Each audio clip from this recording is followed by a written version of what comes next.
오늘은 현재의 고난과 미래에 나타날 영광이라는 제목으로 함께 말씀을 나누겠습니다. 우리는 매일 보이는 것에 둘러싸여 있습니다. 화려한 것에 늘 눈길이 가고요, 숫자로 증명된 것에 눈길이 가고요, 당장 손에 잡히는 어떤 결과에 관심을 갖고 있습니다. 그런데 참 신기하죠? 사랑이라든지 믿음이라든지 소망이라든지 영광, 어쩌면 가장 이 중요한 것들은 눈에 보이지 않는다라는 것입니다. 우리가 현실적으로 이 세상에서 땅을 밟고 살기 때문에 당연히 우리의 시선이 먹는 것과 입는 것과 살아가는 삶, 또 사람과 어울려 살면서 경쟁 사회에서 느끼는 어떤 것들이 분명 우리의 시선이 있죠. 그런데 이것은 중요하지만 이것이 영원하지 않다라는 거예요. 그래서 영원한 것을 생각하지 않고 눈에 보이는 것들에만 집중하다 보게 되면 영원도 놓치고 눈에 보이는 그 환경 속에서 진정한 행복과 감사와 평안함 속에 살 수가 없다라는 것입니다.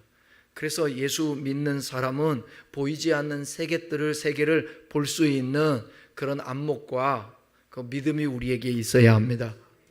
바울이 로마서를 쓰던 그런 시절은 세상은 참 많이 혼란했습니다. 교회는 박해 가운데 있었고 많은 사람들이 지쳐 있었습니다. 로마의 어떤 통치 아래에서 있었으니까.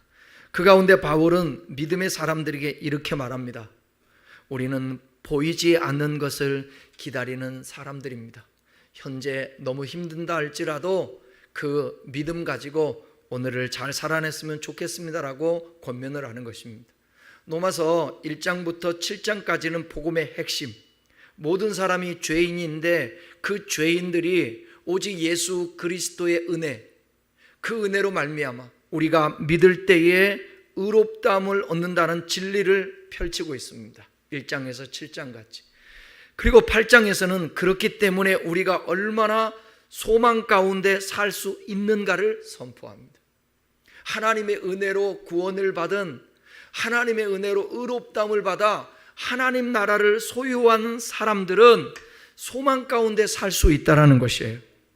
8장 18절 이하의 말씀은 바울이 당시의 로마 신자들에게 그리고 오늘을 살아가는 우리들에게 전하고자 하는 결정적인 메시지입니다. 즉, 눈앞에 보이는 고난이 전부가 아니라 우리가 바라보는 것은 보이지 않지만 반드시 나타날 영광이라는 사실이에요. 이것을 믿습니까? 이 믿음을 삶으로 증명해내야 돼요. 우리 하는 말, 우리가 반응하는 태도, 살아가는 삶의 집중력, 그걸 보면 저 사람이 정말 보이지 않는 세계를 믿고 살아가는 사람인가, 그것을 소망하면서 사는 사람인가, 아니면 그냥 현실에 하나님은 우리가 현실 가운데 살아가는데 아무 일 없게 그냥 도와주시는 그런 분? 그렇게 믿는가? 계시록 우리가 함께 말씀을 묵상하고 있잖아요. 14장에 보게 되면 그들이 복음을 지키다가 하나님의 말씀을 따라 살아내다가 그 다음에 로마의 통치 아래서 결탁하지 않고 경제적인 그러다 보니까 어려움 가운데 있단 말이에요. 그들이 때로는 핍박 속에서 신앙을 지키다 보니까 목배임을 당해요. 그 목배임을 당하지만 주님은 이렇게 말씀하지 않습니까? 이 세상 가운데 고통 가운데 살고 있지만 너희의 그 수고를 그치라 한다. 수고를 그치는 거예요. 이 세상의 수고를 그치게 되면 그것으로 끝나는 것이 아니라 하나님이 예배해 놓은 영원한 안식이 기다리고 있다는 사실입니다. 그러니까 우리가 죽어서만 가는 안식, 장례식 때만 얘기하는 하늘나라 갔다라는 얘기가 아니라 우리는 사도 바울처럼 하늘에 앉아서 이 땅에 사는 거예요. 우리는 하늘 백성, 천국 백성으로서 이 땅을 살아내는 거예요. 바울이 그것을 얘기하고 싶어 하는 거예요. 로마 교회의 성도들이 지금 환난 가운데 있고 핍박 가운데 어려움을 당하는데 지금에 당하는 그 고난 때문에 막 짓눌려 사니까 그들에게 있어서 어쩌면 여러분 제일 힘든 게 뭘까요? 인생에 있어서 종교적인 핍박? 그 때문에 환난? 아니에요. 경제적인 문제예요. 경제적인 문제. 그러니까 이 노마교회의 성도들도 어쩌면 경제적인 어려움이 매우 컸을 거란 말이에요. 타협하지 않다 보니까.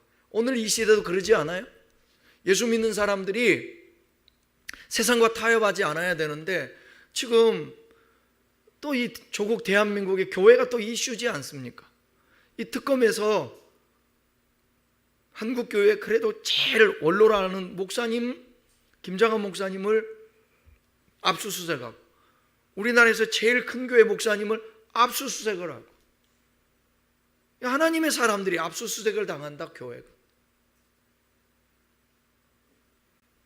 참 안타까움이 있더라고요. 그 김장한 목사님이 나오셔서 그 예배 때 하시는 말씀을 들었는데 나는 가서 그 기도해 준 것밖에 없다라고 그러더라고요. 근데 제가 그 소리 들으면서 이런 생각이 들더라고요. 왜 그 사람은 위해서 기도하는데 왜 자식을 잃고 고통 가운데 있는 왜 최수근 상병의 부모한테는 가서 위로해 주고 왜 기도해 주지 않냐고, 왜 장군한테는 가서 기도해 주냐고. 어쨌든 교회 목사들이 노비에서 한 장군을 살려내기 위하여서 여러 가지 일들을 행한 정황들이 이게 특검하다 보니까 또 나오고 있지 않습니까? 이런 일들이 있는데 여러분 교계에서 보십시오. 누구도 나서서 비호하거나 지금 얘기하지 않잖아요. 왜? 비호하다가 큰일 나거든요. 그러니까 교회가 지금 이런 상황들이에요. 이런 상황에서 교회는 점점점 세상에서 소금 역할을 하지 못하고 지탄을 받을 것입니다. 그것을 위해서 교회가 아무 잘못도 없는 교회들이 또 핍박을 당할 수도 있을 거예요.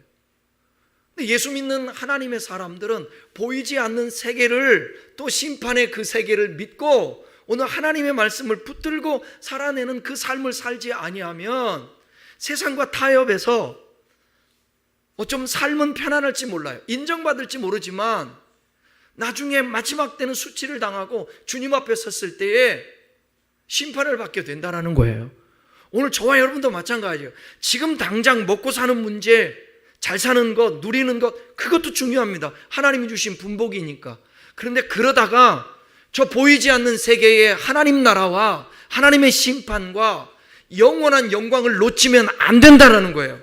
이것을 아멘만이 아니라 실질적으로 그걸 믿어야 염려, 근심, 걱정, 이 세상과 타협하는 것들을 극복해내고 살 수 있는 것입니다. 주님은 현재의 고난은 미래에 얻을 영광과 비교할 수 없다라는 것을 로마 교회에게 지금 말씀하고 싶은 거예요. 본문을 통해서 하나님의 자녀들이 품어야 할 소망과 기대가 무엇인지 살펴보겠습니다. 자, 18절 함께 읽어보겠습니다. 현재의 고난은 비교할 수 없는 장차의 영광 때문이다. 자, 읽어보겠습니다. 현재의 고난은 장차 우리에게 나타날 영광과 비교할 수 없다. 바울은 여기에서 생각하건대라는 말을 썼는데 여기 원문에 보게 되면 이게 논리적이고 신중한 계산이라는 뜻이에요. 생각하건대 논리적으로 신중하게 계산을 해보건대 바울은요 감정적으로 위로하고 있는 것이 아니에요. 그는 고난과 영광을 비교하면서 고난이 훨씬 가벼운 것이라고 이성적 결론을 내리고 있다는 것입니다. 그러니까 고난과 영광을 저울에 올려놓고 오히려 영광 쪽이 훨씬 더 무겁다고 지금 선언하고 있는 것입니다. 계산, 생각한다라는 것은 계산을 한다는 거예요. 계산. 현실의 고난이 결코 가볍다는 말이 아닙니다. 오히려 우리 모두가 느끼는 아픔의 깊이를 바울도 인정합니다. 그러나 이 모든 것을 장차 주어질 영광과 비교할 때 오늘 당하는 그 고난은 오히려 약하다라는 것입니다.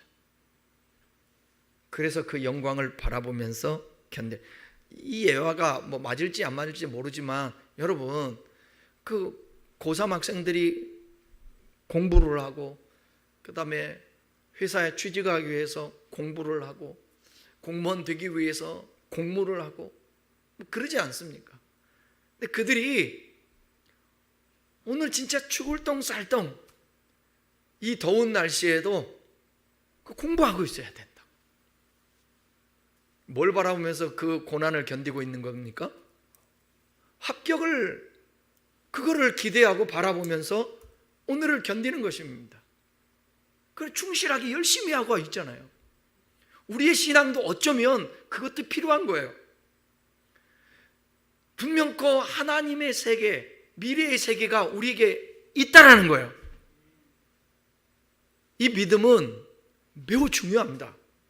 현실도 중요하지만 그 믿음이 중요해요. 왜? 우리는 영원 속에 살고 있으니까.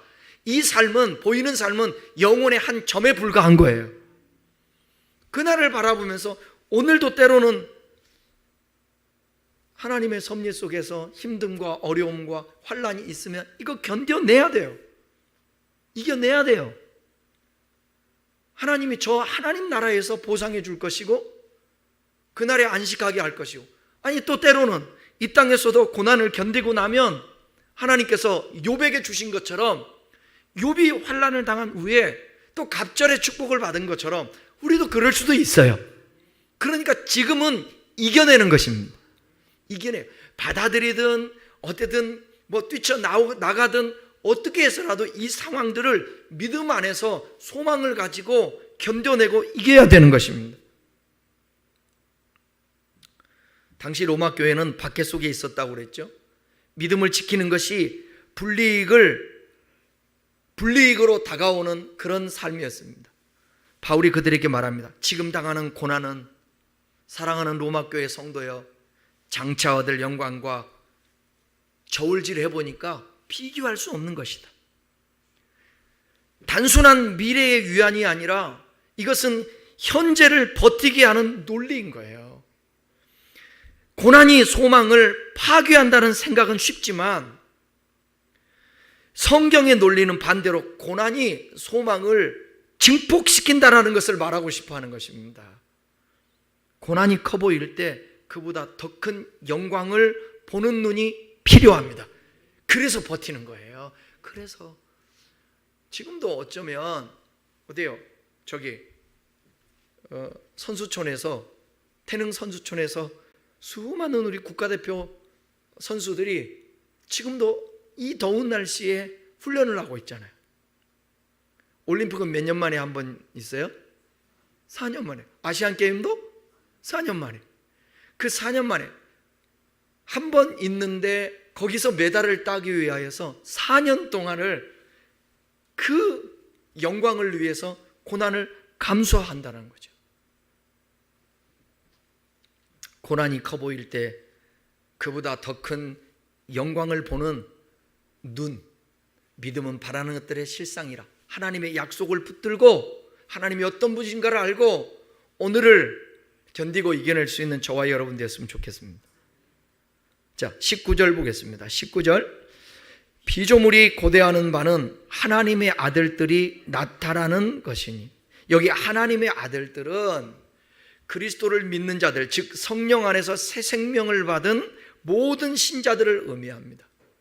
바울은 이미 이 8장 같은 장에서요 14절에서 이렇게 말하고 있어요. 14절 한번 읽어볼까요? 14절, 무릇 하나님의 영으로 인도함을 받는 사람은 곧 하나님의 아들들이라. 하나님의 영, 성령의 인도받는 사람들은 하나님의 아들들이라. 그러니까 로마서 19장의 하나님의 아들들은 성령으로 거듭난 모든 성도들을 가리키는 것입니다. 또 여기 피조물이 고대한다라는 표현이 있죠. 매우 시적인 말인데, 고대한다라는 이 말은 고개를 빼가지고요 하늘을 쳐다보며 간절히 기다리는 모습을 묘사한 것입니다. 여기 피조물이 고대한다라는 게, 바울은 피조물 전체, 자연, 세상, 물질 세계가 하나님의 자녀들이 나타나는 것을 고대하고 있다는 것이에요. 피조물까지도 하나님의 사람들이 나타나기를. 이것이 무슨 의미일까? 지금 우리는 하나님의 자녀이지만 우리의 몸은 여전히 병들어요. 죄와 싸워요. 세상은 여전히 어두운 가운데 있어요. 예수 믿어도 병든다니까요. 성령의 사람이 되어도 우리가 죄와 싸워야 되고, 세상은 여전히 고통과 어두움 가운데 있는 것, 그 가운데 있어야 되는 거예요. 그러나 그날 다시 예수님께서 재림하시고 오시는 그날, 주님과 함께 하나님의 자녀들이 영화롭게 드러날 날이 있다라는 거예요. 그러니까 여기서 강조하고 싶은 메시지는 뭐냐면, 우리는 단지 우리 자신만을 위한 구원을 기다리는 존재가 아니라 피조물 전체가 우리가 영광 가운데 드러나는 것을 고대하고 있다라는 거예요. 피조물까지도. 20절 21절 읽겠습니다. 피조물이 허무한데 굴복하는 것은 자기 뜻이 아니에요. 오직 굴복하게 하시는 이로 말미암음이라. 그 바라는 것은 피조물도 썩어짐의 종로로 단돼서 해방되어 하나님의 자녀들의 영광을 자유에 이르는 것이니라. 여기 허무라는 말이 나오죠. 허무라는 말은 목적을 잃은 상태를 의미하는 거예요. 피조물은 본래 하나님을 위해서 창조됐지만 인간의 죄로 인하여서 목적에서 벗어나 버렸습니다. 하지만 하나님은 그것을 버리지 않아요. 오히려 그 피조물도 바란다고 그러잖아요. 피조물도 오늘 본문에 뭐라고 나옵니까? 바란다고 그러죠. 그 바라는 것, 바란다고 그러지 않아요. 창세기 3장 보면 사람이 타락하지 않습니까? 이 타락 이후에 인간만이 아니라 세상 전체가 고통과 죽음, 부조리의 영향 아래에 놓이게 된 겁니다. 죄 때문에, 사람의 죄 때문에, 모든 피조물까지도. 그래서 자연은 원래의 모습보다도 그 아름다움을 상실하게 됐습니다. 뭘로? 기후의 재앙. 아무리 아름다운 꽃이 피어도 그것이 재앙이 있고 지진이 일어나고 홍수가 나고 가뭄이 있고 생태계에 어떤 붕괴가 일어나고, 이 모든 것은 창조의 본래 목적에서 벗어난 허무한 상태인 거예요. 허무한 상태. 그런데 바울은 이 허무가 피조물의 뜻이 아니라고 말합니다. 즉 세상이 원한 것이 아니라 인간의 죄로 인해 하나님께서 어쩔 수 없이 허락한, 땅이 저주를 받고 나오잖아요. 그 결과라는 것이에요. 그러니까 피조세계, 인간과 이 피조세계가 연결되어 있고, 인간이 무너지자 피조세계도 함께 무너지게 된 것입니다. 그게 창세기 3장에 나오지 않습니까? 바울은 무생물처럼 보이는 피조물 세계에도 바램, 이 바램이 엘피스라는 단어인데 헬라어로 이건 희망을 뜻하는 거예요. 바울은 그 피조물에게도 이 희망을 부여하는 거예요. 온 우주가 하나같이 회복돼서 처음 창조된 모습으로 돌아가고자 다 소망하고 있다는 거예요. 또 하나님은 그렇게 우리를, 피조세계를 회복시키는 거예요. 그걸 계시록에서는 뭐라고 얘기하는 거예요? 새 하늘과 새 땅이라고 말하고 있는 것입니다. 그러니까 함께 읽은 말씀은 단순한 시적 표현이 아니라 종말론적인 기대와 소망을 가진 세계관을 우리가 얘기하는 거예요. 창조 세계 전체가 하나님의 자녀들의 회복과 함께 회복될 날을 고대하고 있다는 거예요. 피조물까지도 하나님의 사람들이 회복되기를. 그날에는 죄가 더 이상 없습니다. 죽음이 사라지고요, 아픈 것도 없고요, 창조 세계도 고통에서 해방되어 함께 영광의 자유를 누리게 될 것입니다. 새하늘과 새 땅에서. 그러니까 바울은 사람만이 아니라 자연도 구속의 대상임을 말하고 있게 되는 거예요. 이것은 단지 인간 중심의 복음이 아니라 어쩌면 여러분 우주적 복음, 즉 모든 만물을 새롭게 하시는 그리스도의 그 역사, 그 사역을 보여주는 부분입니다. 그래서 유명한 현대의 신학자 톰 나이트라는 분은 이렇게 말해요. 하나님의 구속은 인간의 심장에만 머물지 않고 우주의 심장까지 뻗어간다, 이렇게 말하는 것입니다. 그러니까 하나님이 창조한 모든 세계가 회복되는 것을 사도 바울은 믿음으로 알고 있고, 그 알을 지금 노마 교인들에게 선포하는 거예요. 그날을 소망하면서 오늘 좀 힘들어도 견디고 버티라는 것입니다. 22절 읽겠습니다. 22절 시작. 피조물이 다 이제까지 함께 탄식하며 함께 고통을 겪고 있는 것을 우리가 아느니라. 바울은 우주 전체가 지금 함께 탄식한다고 말하고 있는 거예요.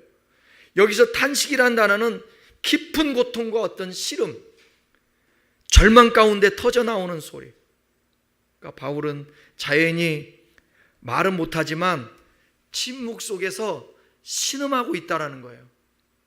아까도 얘기했던 기후변화, 홍수, 지진, 전염병, 어떤 생명들의 죽음, 이 모든 고통의 현상은 피조세계가 정상 상태가 아님을 말씀하고 있는 겁니다.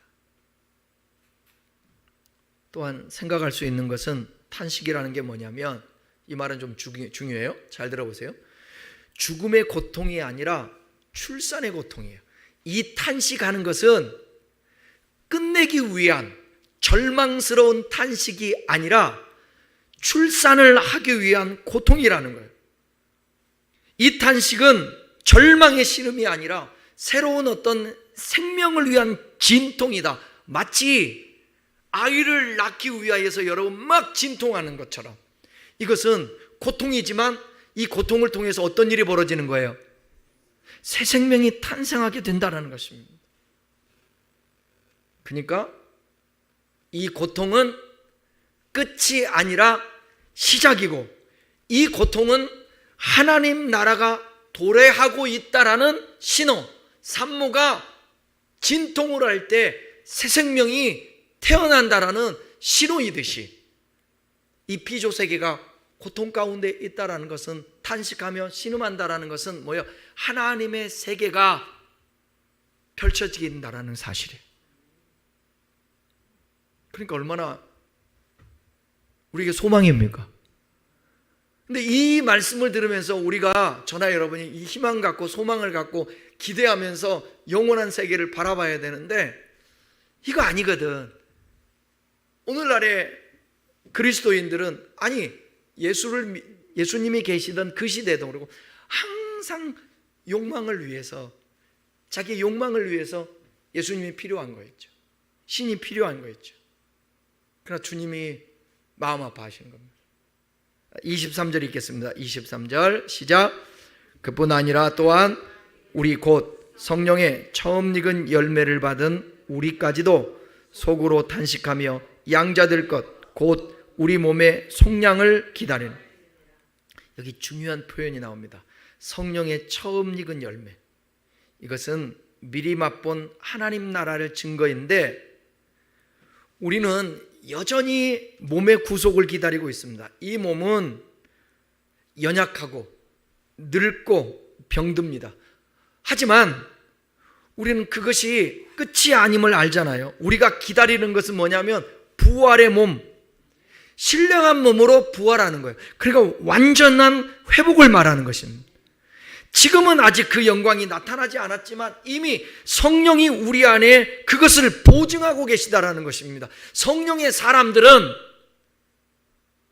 반드시 주님과 교통 가운데 관계를 유지하며 하나님을 섬기고 신앙생활을 계속해 나가면 하나님께서 우리의 몸을 신령한 몸으로 부활하게 해서 완전히 회복되게 한 다음에 주님과 영원한 삶을 살게 한다는 거예요.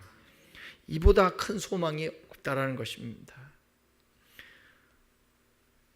자, 24절, 25절 읽겠습니다. 시작.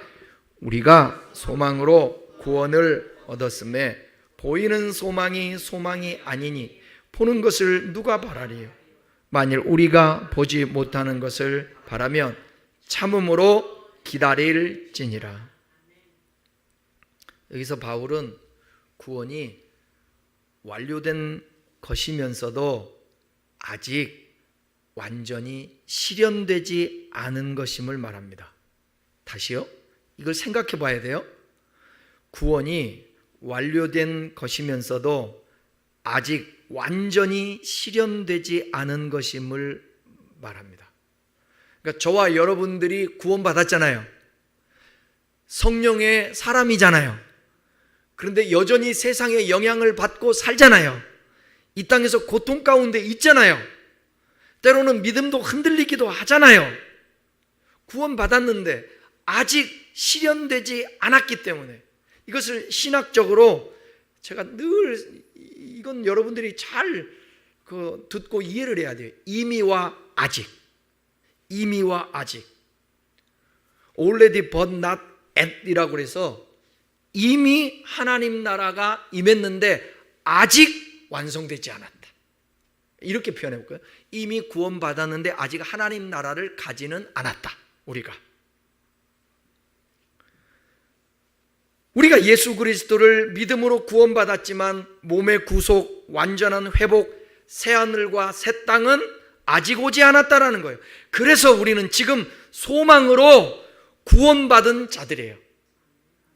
구원받은 자들이에요. 현재는 믿음으로, 미래는 소망으로 붙들고 살아가야 되는 거예요. 구원받은 사람이 그 완전한 완성된 그 나라를 소망하면서 오늘 가는 거예요. 그걸 소망하려면 뭐가 전제돼야 돼요? 믿음이 전제돼야 돼요. 믿어야 소망할 수 있는 거 아니겠습니까? 소망은 아직 보이지 않는 것입니다. 여러분, 누가 이미 손에 든 것을 바라겠습니까? 이미 쥐고 있는데. 우리가 기다리는 것은 지금 눈앞에 없는, 그러나 반드시 올 하나님의 약속. 소망은요, 눈으로 보는 게 아니라 마음으로 믿고 기다리는 것입니다. 마음으로 믿고 그래서 사도 바울은 고린도후서 5장 7절에서 이렇게 말해요. 한번 읽어볼까요? 고린도후서 5장 7절. 우리는 믿음으로 행하고 보는 것으로 하지 아니함이라. 믿음으로 하는 거예요. 보는 것으로 하는 것이 아니라. 25절 마지막에 보게 되면 참음으로 기다릴지니라, 이 말씀 있잖아요. 우리는 소망을 품되 참음으로 기다려야 되는 거예요. 소망은 뭐가 전제돼야 된다고 그랬죠? 믿음이에요. 그 믿음은 뭘 믿는 거예요? 하나님이 말씀하시고 역사하시고 역사에 가시고 약속한 것을 우리가 믿는 거예요. 이거를 믿는다면 그 믿음의 증거가 뭐냐? 소망하는 거예요. 믿음이 있는 사람은 소망을 해요. 믿음이 있는 사람은 소망을 한다고요. 근데 믿음이 있으면 소망을 하는데 그 소망하는 것이 언제 이루어질지 모르니까 우리는 어떻게 해야 되는 거예요? 참아, 인내. 그래서 히브리서 10장에 너희에게 인내가 필요함은 하나님의 약속을 행한 후에 받기 위함이라.